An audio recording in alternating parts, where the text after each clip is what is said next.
Okay, good afternoon doctor साहब। Sir, मेरा नाम नमस्ते। प्रमोद है। I am from Jamnagar.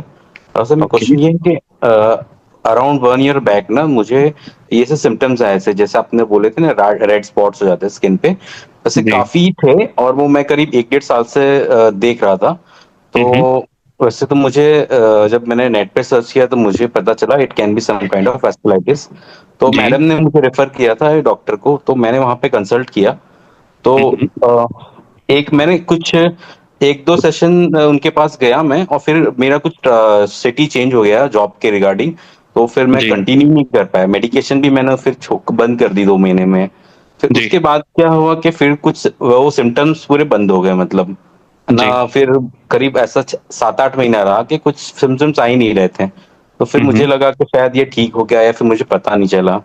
तो जी। ऐसा अब मुझे क्या करना चाहिए? वो कंटिन्यू करना चाहिए वापस जाके, या फिर अभी मैं क्या करूँ? समझ में नहीं आ रहा है मुझे। इसमें 2-3 जो बिंदु हैं उन पर हमें ध्यान देना चाहिए।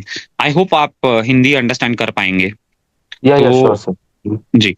तो सबसे पहला तो ये है कि जो वेस्कुलाइटिस है वो एक रिलैप्सिंग एंड रेमिटिंग डिज़ीज़ है, यानी कि कभी उसकी तीव्रता अधिक हो जाती है तो लक्षण आपको जो हैं वो दिखते हैं।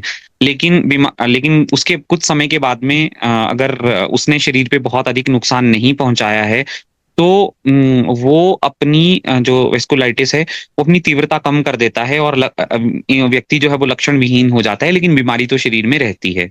लेकिन वो जो अगली बार जब वो वेस्कुलाइटिस दोबारा तीव्र होगा, तो क्या वो आपकी त्वचा यानी स्किन तक सीमित रहेगा या फिर अन्य अंगों पर भी अपना दुष्प्रभाव डालेगा, इस बात का पता नहीं होता है। दूसरा, कभी-कभी जो है जैसे जिसे आम भाषा में जंग लगना कहते हैं, उसी प्रकार से धीरे-धीरे, धीरे-धीरे कभी-कभी वेस्कुलाइटिस अपने जो एक्सटर्नलाइज़ेशन साइन्स हैं, जैसे कि स्किन में कोई समस्या आ गई, नाक-कान में कोई समस्या आ गई या फिर बलगम में खून आना शुरू हो गया, इसको इंटरनलाइज़िंग साइन्स जो हैं, जो एक्सटर्नलाइज़िंग साइन्स हैं, इसको ना करते हुए धीरे-धीरे जो है वो इंटरनल ऑर्गन्स पे ही अपना दुष्प्रभाव डालता रहता है।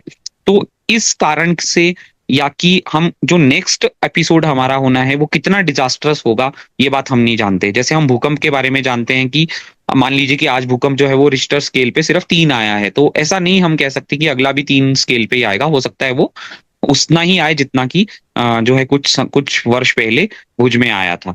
तो उस प्रकार से इसको अवॉइड करने के लिए हमको जो है वो अपने चिकित्सक से समय पर सलाह ले लेनी चाहिए, ताकि हम बचाव के जो जितने भी मेजर्स हैं उन सब से इन टच रहें। दू और तीसरी दूसरी चीज़ ये भी है कि यदि हम पहले से किसी बीमारी के डायग्नोस्ड पेशेंट होंगे, तो जब भी हम अपने डॉक्टर के पास दोबारा जाएँगे या किसी भी चिकित्सक के पास आपात स्थिति में जाएँगे, तो वो हमारे सिम्पटम्स, लक्षणों को हमारी बीमारी से कोरिलेट कर लेंगे, यदि अगर वो उस बीमारी के सिम्पटम्स हुए।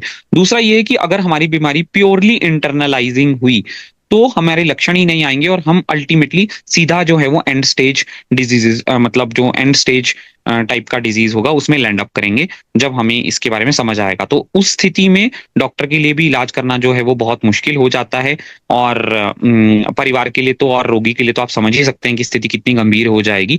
तो इन इन सब चीज़ों से बचने के लिए भी हमको जो है वो डॉक्टर के पास जाना चाहिए। लेकिन हाँ, ये भी सत्य है कि जैसा मैंने आपको अपनी इंट्रोडक्शन में बताया था कि कुछ एक ऐसा वेस्कुलाइटिस भी होता है जो सिर्फ़ कुछ एक दवा या किसी अन्य खाद्य पदार्थ को की एलर्जी की वजह से हो जाए, या उसके सेवन के बाद हो जाए, या फिर कुछ वायरल इन्फेक्शंस या कुछ अन्य बैक्टीरियल इन्फेक्शंस के बाद हो जाए, जो कि सेल्फ लिमिटिंग होते हैं।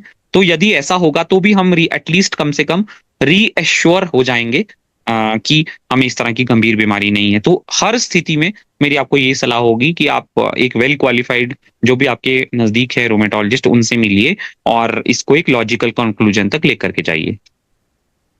धन्यवाद।